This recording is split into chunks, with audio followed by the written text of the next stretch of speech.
Good morning student.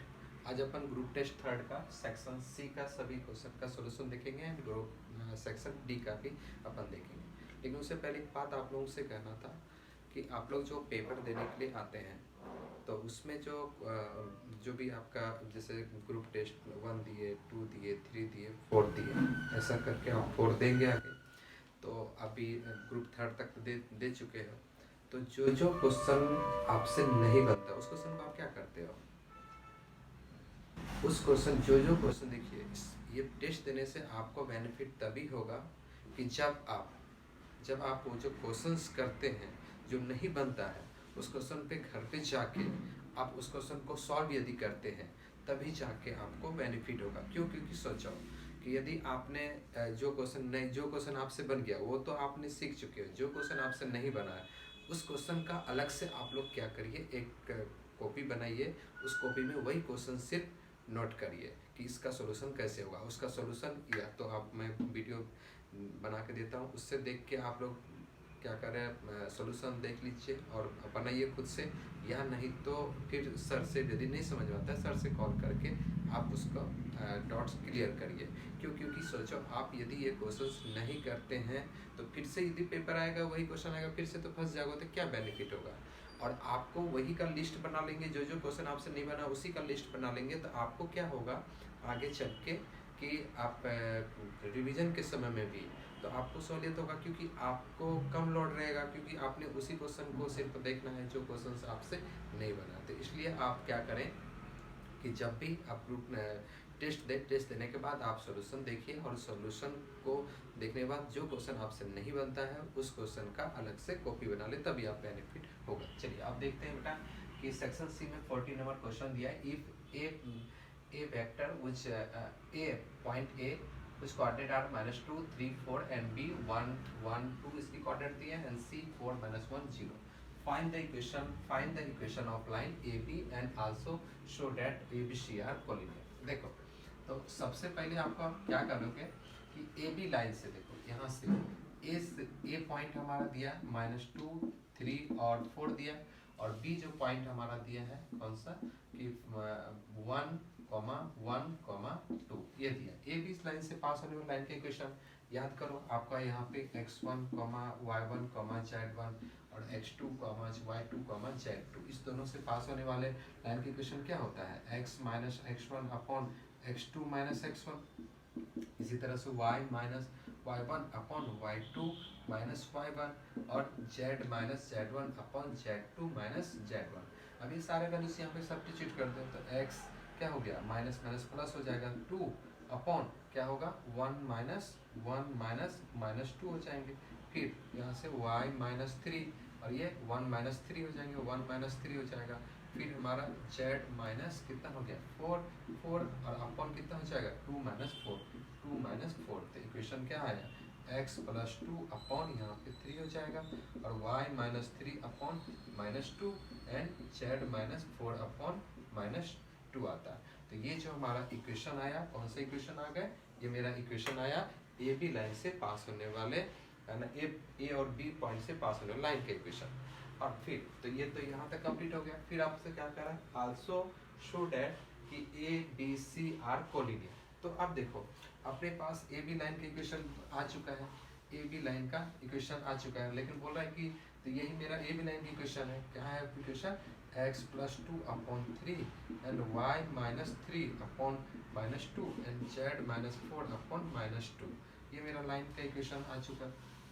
तो अब क्या करते हैं कि बोला जा रहा है कि तीनों पॉइंट्स कोलिनियर है, मतलब सी पॉइंट भी इसी पे लाई करता हुआ इसी लाइन पे, दैट मींस 4, -1, 0 ये थर्ड पॉइंट भी इसी पे लाई करेगा। तो क्या करते हैं ना, इस पे ये x y z की वैल्यूज, ये जो तीनों पॉइंट है ये तीनों पॉइंट के x y z के जगह पे हम सब्स्टिट्यूट करते हैं। यदि रेशियो हमारा इक्वल हो जाएगा तो दैट मीन्स हम कह देंगे कि ऑल 3 पॉइंट्स आर क्या हो गया कोलिनियर प्रूफ हो जाएगा। तो x की वैल्यूज यहाँ पे 4 रखो, 4 अपॉन 2 अपॉन 3 हो गया। फिर z की वैल्यू y की वैल्यूज कितनी है -1, तो -1 -3 अपॉन -2 और यहाँ पे z की वैल्यूज कितना रखोगे 0 -4 अपॉन -2। तो ये कितना हो गया 6 अपॉन 2, ये भी आ गया। ये देखो ये भी 2 आ रहा है और ये भी 2 आया, मतलब क्या हो गया, रेसिप्रोकल जो है ये 1 इतना कर सकते हैं, आप लिख सकते हैं। तो ये क्या हो गया, रेसिप्रोकल इक्वल हो गया। दैट मीन्स हेंस हमारा क्या कर सकते हैं, हेंस क्या होगा कि A B C are collinear, A B C are collinear.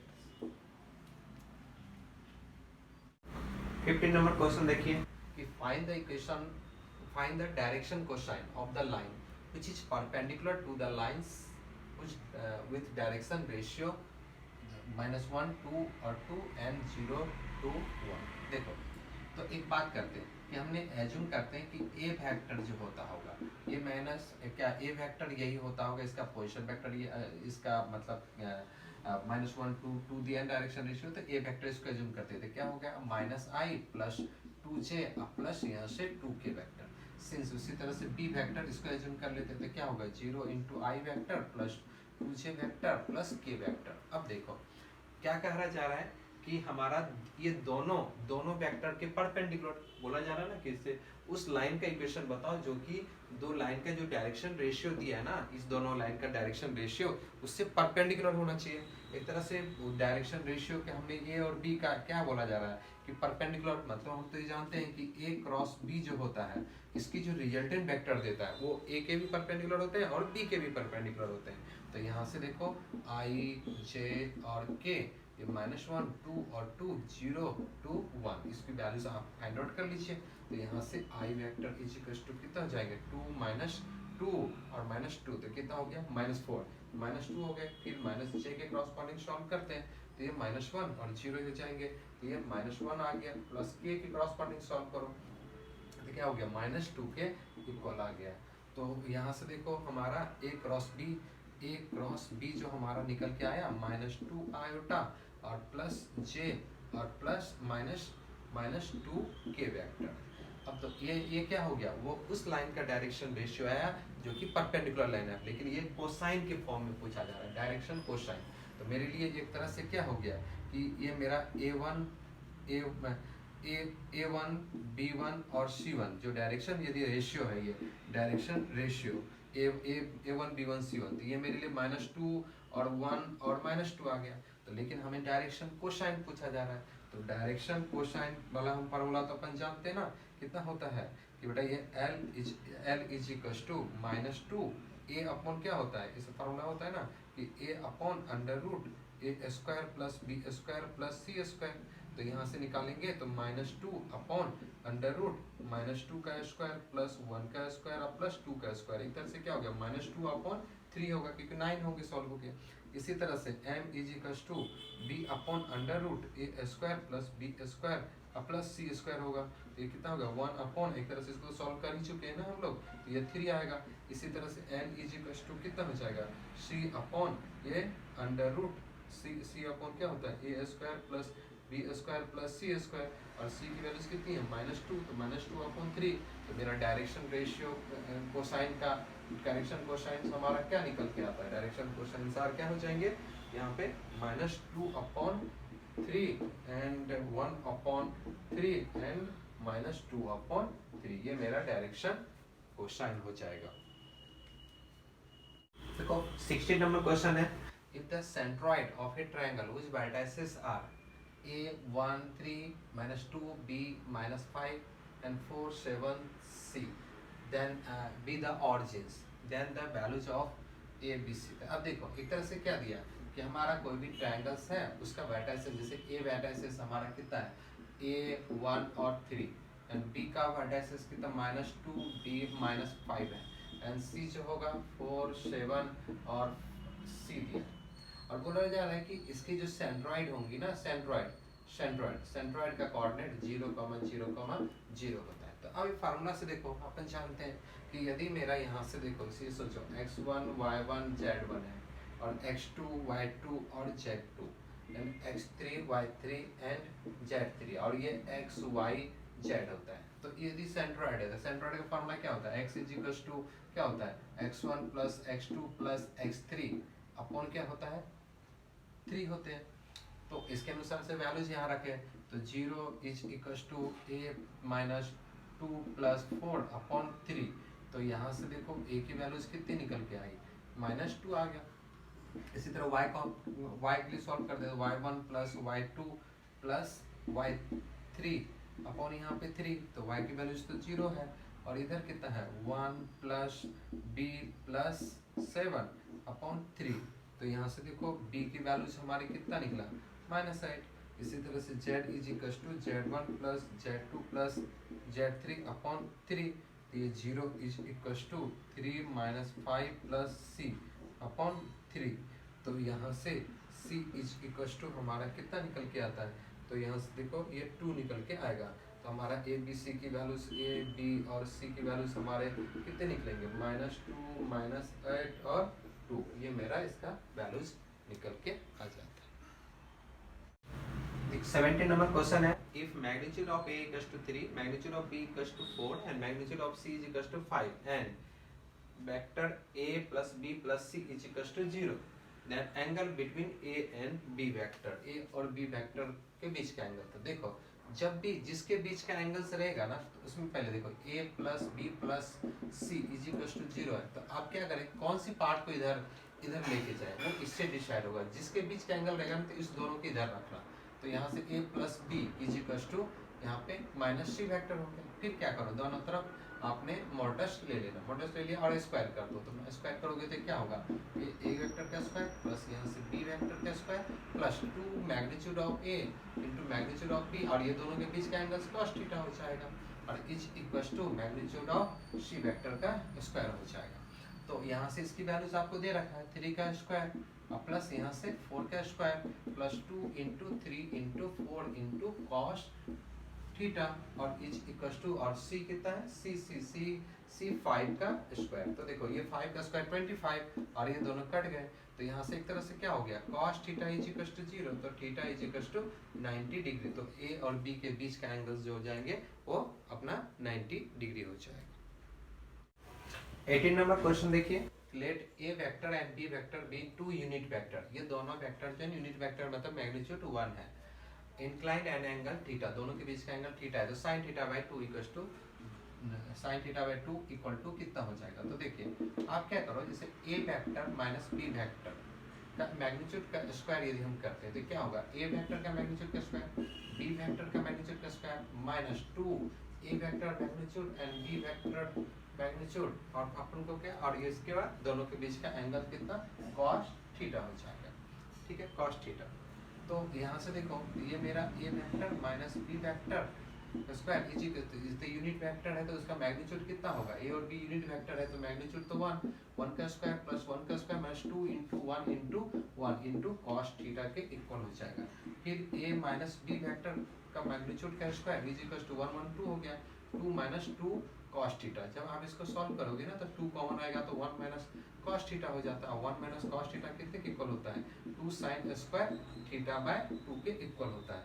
तो अब देखो अपन लिख सकते हैं ना sin square theta by 2 is equal to a vector minus b vector का स्क्वायर अपॉन यहाँ से 4, तो sin theta by 2 is equal to कितना हो जाएगा a vector minus b vector का मैग्नीट्यूड अपॉन 2, इतने हो जाएगा हमारा sin थीटा बाय 2 की वैल्यूज। 19 नंबर क्वेश्चन है, a vertex of visible region by a linear constant is 3x plus 4y less than equals to 18 and 2x plus 3y greater than equals to 3 and x and y both are positives। तो देखो तो आपको feasible region आपको constant करना है, तो सबसे पहले याद करिए कि इनइक्वालिटी ये दे रखा है ना, इनइक्वालिटी से क्या करते हैं अपन to change inequality to equality. तो यहाँ से देखें तो क्या हो जाएगा मेरा 3x plus 4y is equal to 18 and 2x plus 3y is equal to 3 हो जाएगा। अब क्या करते हैं हमने x axis and y axis draw करते हैं। तो अभी देखो सबसे पहले यहाँ का पॉइंट निकालेंगे, तो जब इसमें x की वैल्यू 0 पुट करोगे तो y सोचो x की वैल्यू 0 तो y की वैल्यू कितना मिलने वाला 18/4, x 0 तो y इक्वल टू 18/4 मतलब 9/2 होगा। 9/2 सोचो यहाँ पे होता होगा 9/2 यहाँ पे होता होगा ये इसका। और फिर देखो तो अब इसके बाद फिर y की वैल्यू 0 पुट कर दो, x इक्वल टू 6 तो इससे थोड़ा ज़्यादा होगा तो यहाँ से 6,0 पे होता होगा, और दोनों पॉइंट को मिला दो। जब आप दोनों पॉइंट निकालोगे तो ये इसका क्या हो गया, ग्राफ ड्रॉ हो गया। अब इसकी रीजन देखते हैं, तो रीजन देखते हैं किधर की रीजन, क्योंकि यहाँ से मेन तो ये क्वेश्चन है। तो जब ऑरिजिन वाला वैल्यूज, ये ऑरिजिन है ना, ऑरिजिन वाला वैल्यूज को इसमें पुट करें 0 और 0, तो 18 से क्या हो गया, सही है ना, 0 इज लेस देन 18, हाँ राइट है, तो इधर की रीजन को बताएगा। राइट आएगा तो इधर आएगा, रॉन्ग आएगा तो अपोजिट हो जाता। फिर जब इसकी ग्राफ ड्रॉ करते हैं, यहाँ से देखो, जब x इक्वल्स टू 0 तो y इक्वल्स टू कितना हो गया 1, तो y इक्वल्स टू 1 तो यहीं पे होगा, ये कितना हो गया 0,1 आ जाता। और फिर जब y इक्वल्स टू 0 तो x इक्वल्स टू 3/2, तो इससे थोड़ा सा ज़्यादा होगा, तो 3/2, दोनों को मिला दो, ऐसे मिला दो, तो ये मेरा किसका हो गया, ये मेरा 2x plus 3y equals to 3 का ग्राफ हो गया। अब देखते हैं रीजन, देखते हैं किधर का है। तो यहाँ पे देखो, यहाँ के वैल्यू 0 0 रख के देखते हैं, 0 प्लस 0 तो क्या हो गया, 0 इज ग्रेटर देन 3, गलत हो गया ना, तो उल्टा हो जाएगा, ये इधर के लिए हो जाएगा, इधर के लिए। अब फिर नॉन नेगेटिव रिस्ट्रिक्शन क्या है, x पॉजिटिव और y भी पॉजिटिव, तो x की वैल्यू पॉजिटिव तो इधर के लिए होता है, और y के पॉजिटिव ऊपर के लिए। तीनों का फिजिबल रीजन ये वाला रीजन हो जाएगा ना, ये वाला, यही रीजन हमारा क्या हो गया। तो इसका वर्टेक्स सब पूछा जा रहा है, तो एक ये वर्टेक्स हो गया, दूसरा ये वर्टेक्स हो गया, इसका एक वर्टेक्स ये कौन सा हो गया, ये कौन सा 0,1 है, और दूसरा ये वर्टेक्स। तो ये सभी वर्टेक्स हमारा इसके बोला कि the vertex of feasible region का वर्टेक्स कौन कौन सा हो गया, एक हो गया 0,9/2 हो गया, दूसरा हमारा 0,1 है, और तीसरा जो वर्टेक्स है 3/2, है, और फोर्थ 6,0 है। तो ये सब वर्टेक्स हमारा फिजिबल रीजन का हो जाए।